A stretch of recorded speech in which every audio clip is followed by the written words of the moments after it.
China has now entered the Caribbean crisis, and this changes everything. Beijing has issued sharp warnings to Washington over what it calls the abuse of long-arm jurisdiction, the extraterritorial enforcement of American sanctions. Chinese officials are defending Venezuela's right to trade. And here's the critical detail that transforms this entire story. The tankers being seized by the United States were carrying Venezuelan oil bound for China. This is no longer just about Venezuela. This is about whether the United States can prevent China from accessing energy resources in what Washington still considers its sphere of influence. This is about the Monroe Doctrine in the 21st century. And this is about whether American power can actually enforce the rules Washington claims to uphold. Let me explain what's really happening here, because the Venezuela crisis is increasingly looking like a pretext for something much bigger. First, let's understand China's stake in this crisis. China is Venezuela's largest customer for oil. Despite American sanctions, Chinese companies have continued to purchase Venezuelan crude, providing Caracas with a crucial economic lifeline.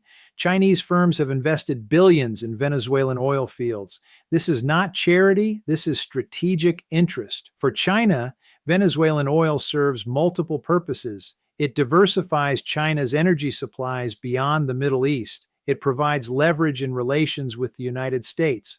And it demonstrates that Beijing can protect its economic partners from American pressure. So when the United States starts seizing tankers carrying Venezuelan oil to China, Beijing has a direct material interest at stake. This isn't abstract principle. This is about energy security for the world's second largest economy and largest energy importer. Now, let me tell you about a specific incident that reveals something very important about American power and its limits. There's a tanker called the Bella 1. It's on the U.S. Treasury sanctions list. The Coast Guard has been pursuing it, and according to Reuters sources, the vessel has refused to allow boarding. Here's what's significant. The Coast Guard is waiting for reinforcements. They need specialized maritime security response teams, elite units trained to rappel from helicopters onto moving decks and take control in dangerous conditions. But these teams are limited, and according to sources, they're not currently nearby. Think about what this means. The Trump administration has announced what it calls an unprecedented pressure campaign against Venezuela. Officials describe it as a blockade, a quarantine of sanctioned vessels. But when confronted with a single defiant tanker, the agency tasked with enforcement doesn't have the immediate resources to board it. This is the gap between rhetorical commitment and operational capacity. The United States can announce blockades, but can it actually enforce them when challenged? Let me be clear about what the Bella 1 standoff reveals. The United States Coast Guard is stretched thin. There are large military forces in the region, significant troop levels, major naval assets, but those forces cannot substitute for Coast Guard boarding teams. Military personnel are not trained for law enforcement operations at sea. This matters enormously. If the United States cannot quickly enforce its declared blockade, if a single tanker can resist for days waiting for specialized teams to arrive, what message does that send? It sends the message that American threats may exceed American capabilities. It encourages others to resist. It suggests that the gap between what Washington announces and what Washington can execute is larger than many assumed. From a strategic perspective, this is a serious problem. Credibility in international politics depends on the ability to follow through on commitments. If adversaries believe that American bark is worse than its bite, they will test American resolve more frequently. China has introduced a specific term to frame its criticism: long-arm jurisdiction. This refers to the American practice of applying U.S. laws extraterritorially, beyond American borders, to companies and vessels from other countries operating in international waters. Let me explain why this is such a contentious issue. The United States imposes sanctions on Venezuela. Washington then declares that any company anywhere in the world that trades with Venezuela in violation of American sanctions is subject to penalties. This includes seizure of vessels, even if those vessels are flying foreign flags, carrying cargo owned by foreign companies in international waters. From Beijing's perspective, this is an abuse of power. China argues that the United States is claiming authority to enforce its laws globally, to dictate which countries can trade with which other countries, to unilaterally impose rules on international commerce. China's position is straightforward. Venezuela is a sovereign country. It has the right to sell its oil to willing buyers. Other sovereign countries have the right to purchase that oil. The United States does not have the authority to prevent this trade. Now, the United States obviously disagrees. Washington argues that sanctions are a legitimate tool of foreign policy, that enforcing them is essential to American interests, and that countries must choose between trading with Venezuela and maintaining access to American markets and financial systems. But here's the deeper issue. This is really a debate about whether we live in a unipolar world where American preferences become global rules, or a multipolar world where multiple great powers have competing spheres of influence and competing visions of legitimate behavior. The script explicitly mentions the Monroe Doctrine, and this is crucial to understanding American strategy. The Monroe Doctrine, first articulated in 1823, declared the Western Hemisphere off-limits to European colonization and intervention. For nearly 2 centuries, this has been a cornerstone of American foreign policy. The idea that Latin America is America's neighborhood and outside powers should stay out. During the Cold War, the Soviets challenged this with Cuba, and we came frighteningly close to nuclear war as a result. After the Cold War with American unipolarity, the Monroe Doctrine wasn't really contested. Who could challenge it? But now, China is making massive investments across Latin America in infrastructure, mining, agriculture, and energy. Russia is providing political and military support to Venezuela. Iran has technical cooperation with Caracas. The Monroe Doctrine is being challenged in ways we haven't seen in decades, and some analysts, I think correctly, interpret the tanker interdictions not primarily as Venezuela sanctions enforcement, but as a signal to Beijing. The United States still considers this hemisphere off-limits to Chinese influence, and Washington will use its military and economic power to enforce that position. If this interpretation is correct, then Venezuela is almost incidental. The real target is China. The real message is, you cannot expand your influence into our sphere. You cannot secure access to energy resources in our hemisphere without facing consequences. Beijing's response has been notably firm. Chinese Foreign Minister Wang Yi has spoken of opposition to unilateral bullying and support for national sovereignty. The Commerce Ministry has explicitly defended Venezuela's right to trade and called the interdictions a disruption to international energy markets. This is significant language. China is not just complaining diplomatically, it's signaling that it views this as a strategic issue, not merely a commercial inconvenience. Now, the question is, what can China actually do about it? China does not have the naval power projection capability in the Caribbean that the United States has. Chinese warships cannot realistically escort tankers from Venezuela to China. The geography simply doesn't favor Chinese military intervention in the Western Hemisphere. But China has other tools: economic retaliation against American companies, diplomatic coalition building against what it frames as American unilateralism, accelerated development of alternative payment systems that bypass the dollar, support for Venezuela through loans, investments, and purchases that keep the Maduro government afloat. The strategic question is whether China is willing to escalate to turn this from a diplomatic dispute into a genuine confrontation. And Beijing's language suggests that yes, China views this as important enough to push back hard. Here's what's fascinating and potentially dangerous. Even as tensions escalate over Venezuela, the United States and China are cooperating on other issues. The Commerce Ministry spokesperson mentioned reaching a basic framework understanding on TikTok through cooperation. At the same time, China is rejecting U.S. chip tariffs and criticizing American trade practices. This compartmentalization of the relationship, cooperating on some issues while confronting on others, is both an opportunity and a risk. The opportunity is that conflicts in one domain don't automatically spill over into others. The United States and China can negotiate on technology while competing over energy access. The risk is that this compartmentalization might break down.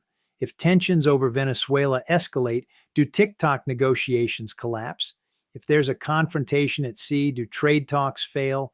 And if the relationship deteriorates across multiple domains simultaneously, where does that lead? Unlike the Cold War, when the US and Soviet Union were adversaries on virtually everything, the US-China relationship is more complex. There's deep economic interdependence alongside strategic competition. This makes the relationship harder to manage, but also potentially less prone to total rupture. The question is, for how long can you maintain this kind of selective engagement? At what point does confrontation in one critical area, like energy access in the Western Hemisphere, overwhelm cooperation in other areas? China's Commerce Ministry warned that intercepting oil tankers could disrupt the normal operation of international energy markets and trigger other security risks. This is not hyperbole. It's a realistic assessment of how interconnected global energy markets are. Every time there's uncertainty about major shipping routes or supply flows, energy markets react. Insurance premiums for tankers increase. Shipping companies reconsider routes. Traders build in risk premiums. Prices rise. If the United States is willing to seize tankers in international waters carrying oil from Venezuela to China, what about tankers from Iran, from Russia? What about tankers passing through the South China Sea in disputed waters? The precedent being set here extends far beyond Venezuela. It affects how every country thinks about energy security, about maritime commerce, about the stability of international trade. For China specifically, this raises a fundamental question about vulnerability. If the United States can intercept Chinese energy imports in the Caribbean, can it do the same in the Strait of Malacca, through which most Chinese oil imports pass? Can it do it in the Persian Gulf? Can it do it anywhere that American naval power reaches? This is why China is pushing back so hard. It's not just about Venezuelan oil, it's about whether China's economic growth can be strangled by American control of maritime choke points and trade routes. So let me address directly the question posed in the title: is China the real target? I think the answer is clearly yes, at least in part. Yes, the United States wants to pressure the Maduro government. Yes, Washington sees Venezuela as illegitimate and wants regime change. But if this were only about Venezuela, the seizures of China-bound tankers could have been avoided or handled differently. The fact that the United States is intercepting vessels carrying oil to China at a time when US-China competition is intensifying across multiple domains suggests a broader strategic purpose. The United States is sending a message: we still dominate the Western Hemisphere. Chinese economic expansion into our sphere of influence will face obstacles. We have the power and the will to disrupt your energy supplies if we choose to. This is classic great power competition. It's about demonstrating resolve, establishing precedents, and showing that American power still matters in regions where it has historically been dominant. From a realist perspective, this makes perfect sense. The United States is trying to maintain its position as the dominant global power. China is trying to expand its influence and secure its interests globally. Venezuela is caught in the middle, but it's really a proxy battlefield for this larger competition. This brings us to a fundamental question about international order. Are spheres of influence legitimate? The United States clearly believes it has a sphere of influence in the Western Hemisphere, and that Chinese intrusion into that sphere is illegitimate. Washington is willing to use military and economic power to enforce this boundary, but at the same time, the United States rejects Russian spheres of influence in Eastern Europe. Washington insists that countries like Ukraine have the right to choose their own alliances, that Russian attempts to control its near abroad are violations of sovereignty. From a pure power politics perspective, this is inconsistent. Either great powers have spheres of influence, in which case both American and Russian spheres should be recognized, or they don't, in which case neither American claims to the Western Hemisphere nor Russian claims to Eastern Europe are legitimate. China is exploiting this inconsistency.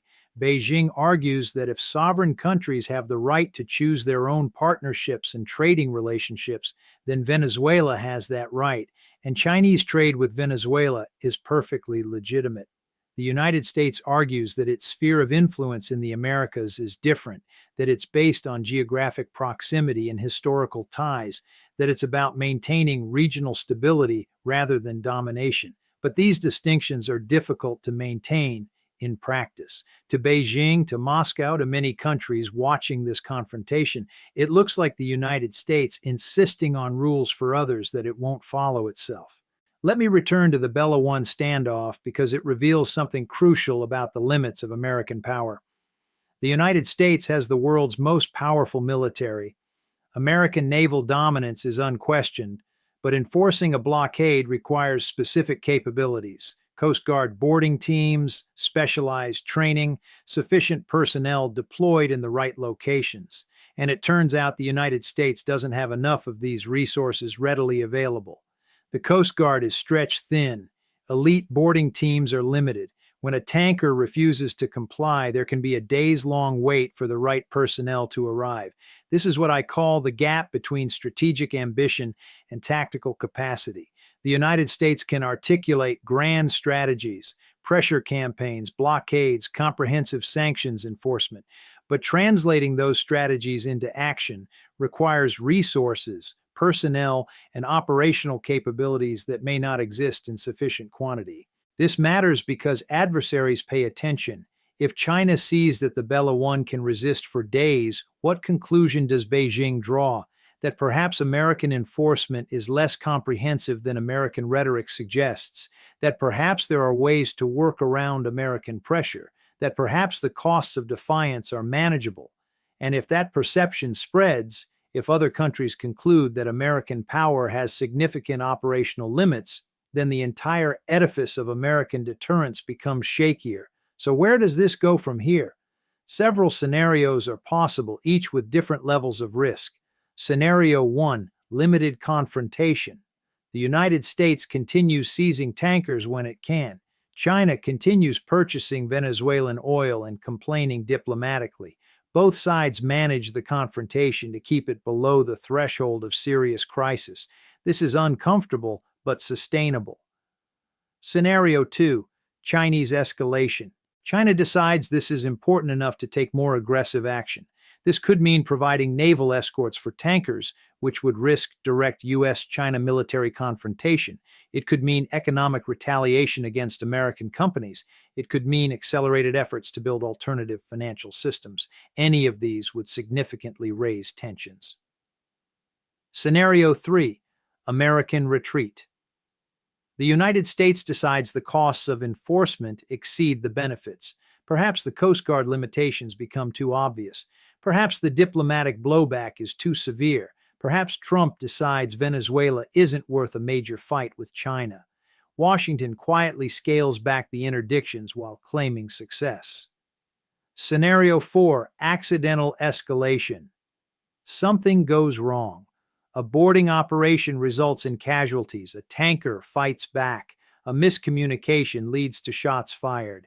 Accidents have a way of transforming limited confrontations into major crises. Which scenario is most likely? I honestly don't know. But the structural conditions for escalation are present. Both sides have staked out positions that are hard to retreat from. Both sides have domestic audiences that reward toughness.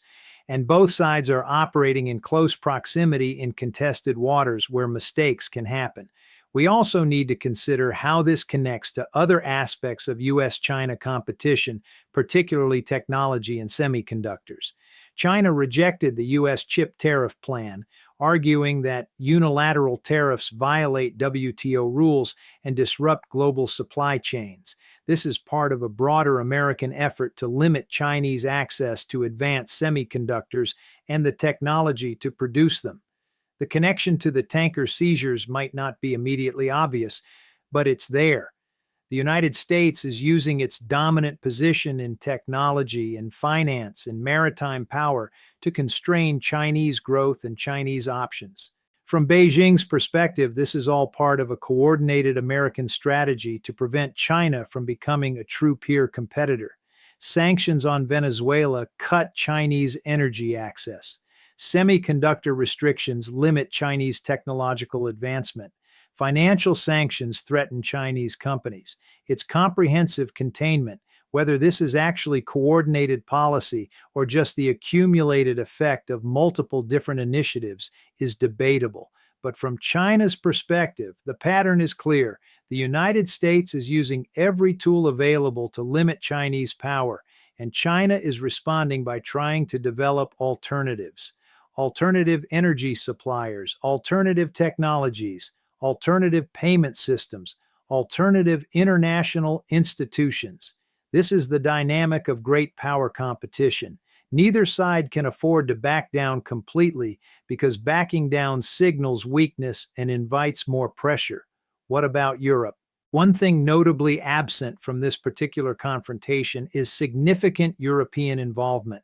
Europe has generally stayed quiet on the Venezuela issue, which is interesting. During the Cold War, European allies were deeply involved in American confrontations with the Soviet Union. But in this case, European countries seemed content to let Washington and Beijing fight it out. This might reflect several factors. European dependence on Chinese trade makes confrontation costly. European skepticism about American unilateralism, especially regarding sanctions. European focus on their own immediate concerns, particularly energy security after the Ukraine war, but European absence also means the United States is somewhat isolated in this confrontation. Russia backs Venezuela, China backs Venezuela. Much of Latin America is uncomfortable with U.S. military action in the region. Washington doesn't have the kind of coalition support that usually strengthens its hand. This isolation is itself a sign of declining American dominance. During the unipolar moment, American leadership was generally followed. Now, even allies are selective about which American initiatives they support.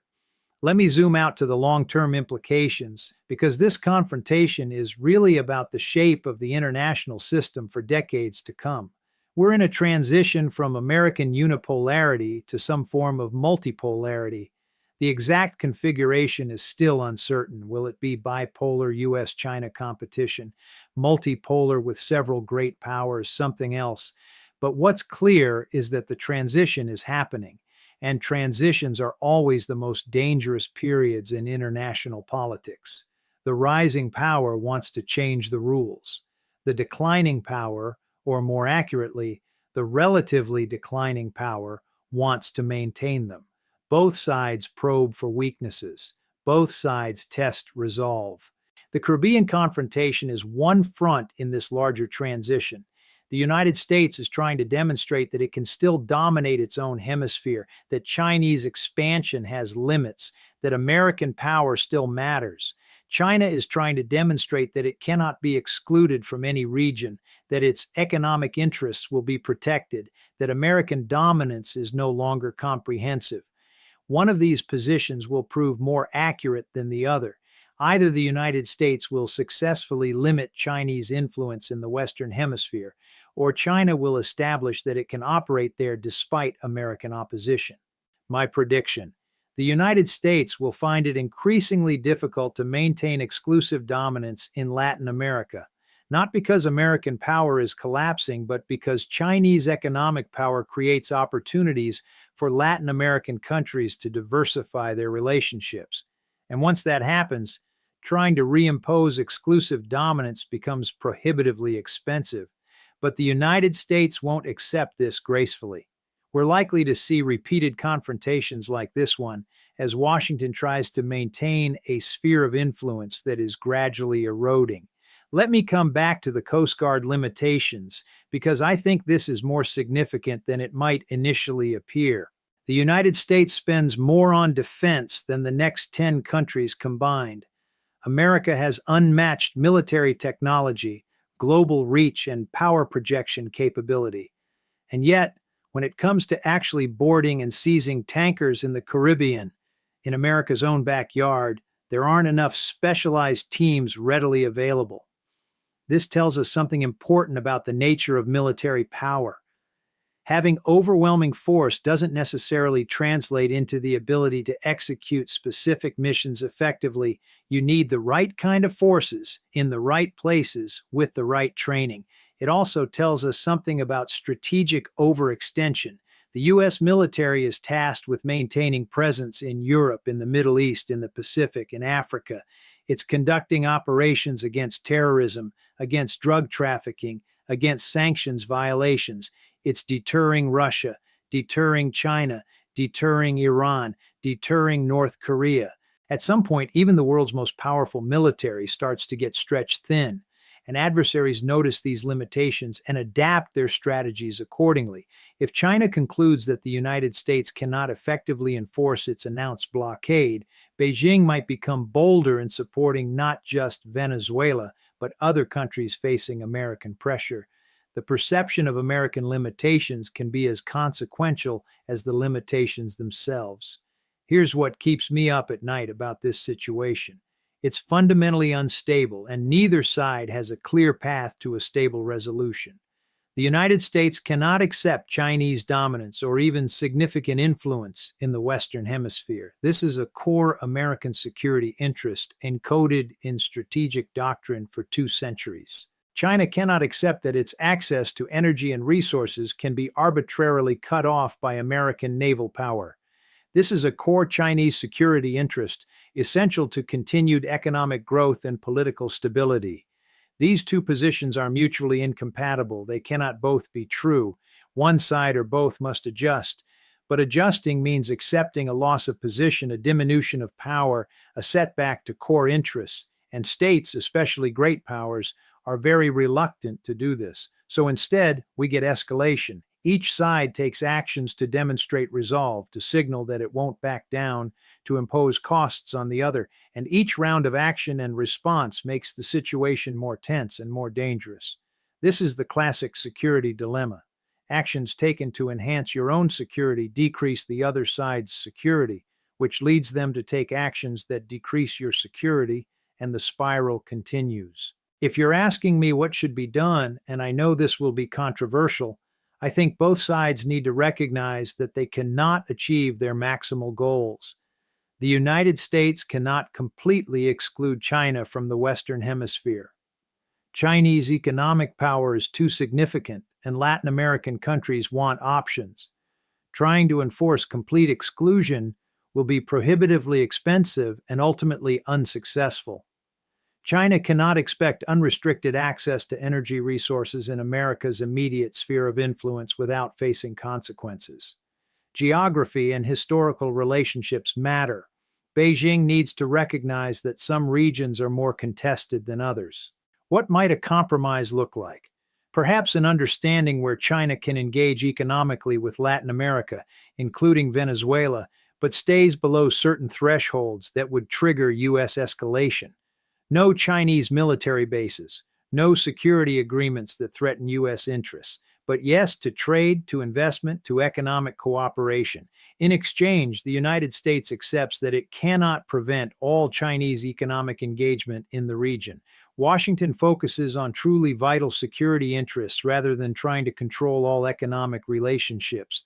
I'm not optimistic that such a compromise will emerge. Both sides have domestic political constraints. Both sides have hardliners who see compromise as weakness. Both sides have invested significant credibility in their current positions. But without some form of compromise, we're left with indefinite confrontation, increasing risk of escalation, and the possibility of a crisis that neither side intended but both sides find themselves trapped in. So let me bring this back to the fundamental question. Is China the real target? Yes, not exclusively, but primarily. The Venezuela crisis is real. U.S. pressure on Maduro is real. But the broader strategic context is U.S.-China competition, and the tanker seizures are a manifestation of that competition. The United States is trying to demonstrate that it still controls access to resources in the Western Hemisphere. China is trying to demonstrate that it cannot be excluded from global trade and energy markets. Venezuela is the battleground where these competing claims meet. This is the new reality of international politics. Competition between great powers, contested spheres of influence, strategic resources as tools of leverage, and maritime choke points as flashpoints.